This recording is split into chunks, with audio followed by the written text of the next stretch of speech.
ये तारीख थी अगस्त 1977 की, जब अमेरिकी पुलिस के दो जासूस जोसेफ स्टैचुला और ली अपलन ने महीनों चले एक असफल केस को आखिरकार सुलझा लिया था। उन्होंने एजवाटर हॉस्पिटल में काम कर रहे रेस्पिरेटरी थेरेपिस्ट टेरेसिटा वसा के हत्यारे को ढूंढ लिया था, लेकिन ये काम उतनी ही डरावनी थी जितनी कि इसके कातिल को पकड़ना। दरअसल जांच अधिकारी हत्या के बारे में कोई निष्कर्ष नहीं निकाल पा रहे थे। हत्यारे की पहचान नहीं हो पा रही थी। एक मर्डर, एक डेड बॉडी, अब तक सब कुछ बंधा हुआ था। लेकिन फिर कुछ ऐसी घटना घटी जिसने सबको झकझोर कर रख दिया। आमतौर पर किसी भी हत्या के मामले में हत्यारा नहीं मिलता है या अनसुलझा रहता है, लेकिन इस केस में कुछ अजीब घटनाएं घटी थी। चलिए जानते हैं इस अद्भुत घटना के बारे में। नमस्कार दोस्तों, मैं SD और आप देख रहे हैं दी एक्सप्लेन चैनल।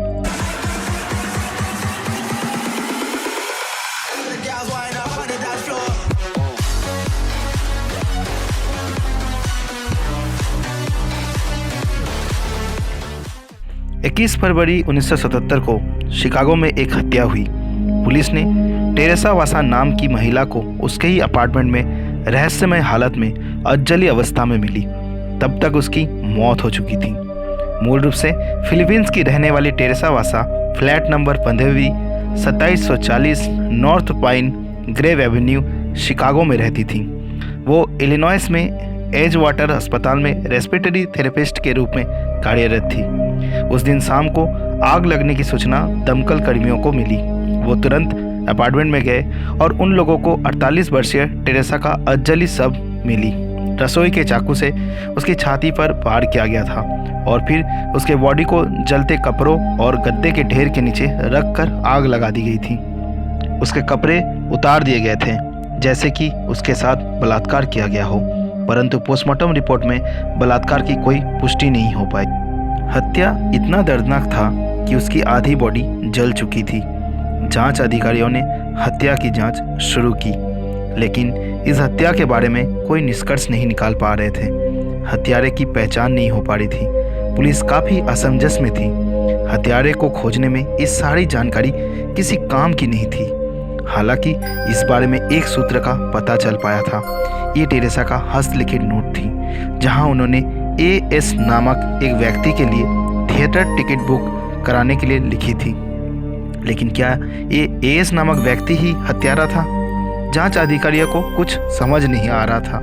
इस AS नामक व्यक्ति की असली पहचान नहीं हो पा रही थी।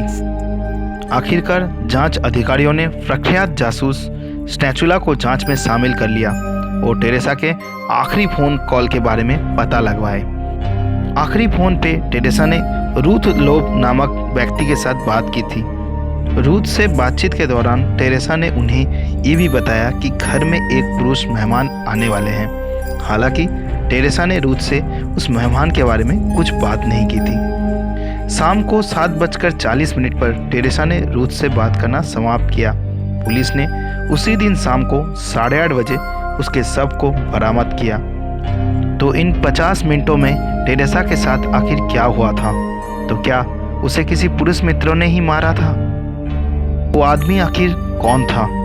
उसी साल जुलाई में एक नया मामला दर्ज किया गया और फिर अचानक एक नोट ने सब कुछ बदल दिया। दरअसल नोट को डिटेक्टिव स्टैचुला के डेस्क पर रखा गया था।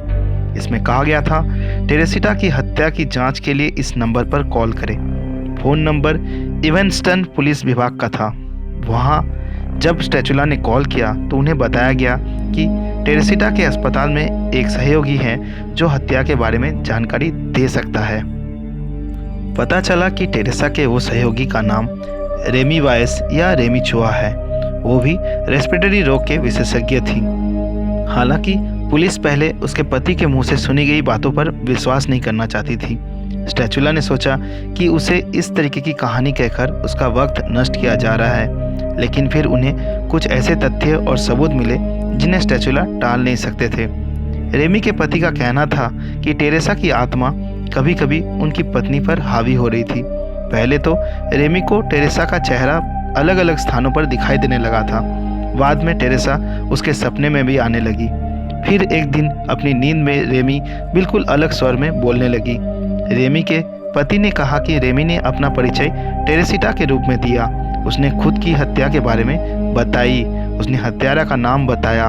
उसने कहा कि उसे एलन सावरी नामक एक व्यक्ति ने मार डाला था।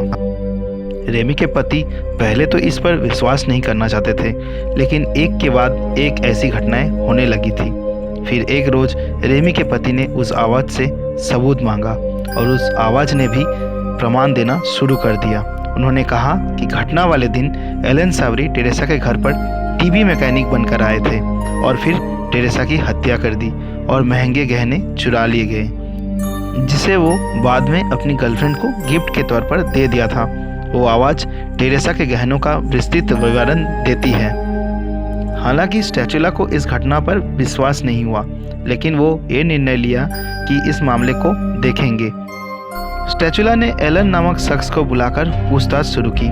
ये पता लगा कि एलन सावरी उसी अस्पताल में काम करता था जहां रेमी और टेरेसिटा वसा काम किया करती थी, जिससे स्टैचुला का एलन पर शक और गहरा गया था। साथ ही अपरिचित आवाज़ में दी गई जानकारी एक के बाद एक सही साबित होने लगी थी। एलन झूठ बोलते वक्त पकड़ा गया था। पता चला कि घटना वाले दिन वो टेरेसा के घर गया था। टीवी की मरम्मत में मदद करने के नाम पर वो वास्तव में टेरेसा के घर को लूटना चाहता था। घर में प्रवेश करते ही एलन ने टेरेसा पर हमला कर दिया था। आखिरकार एलन ने अपना जुर्म कबूल कर लिया।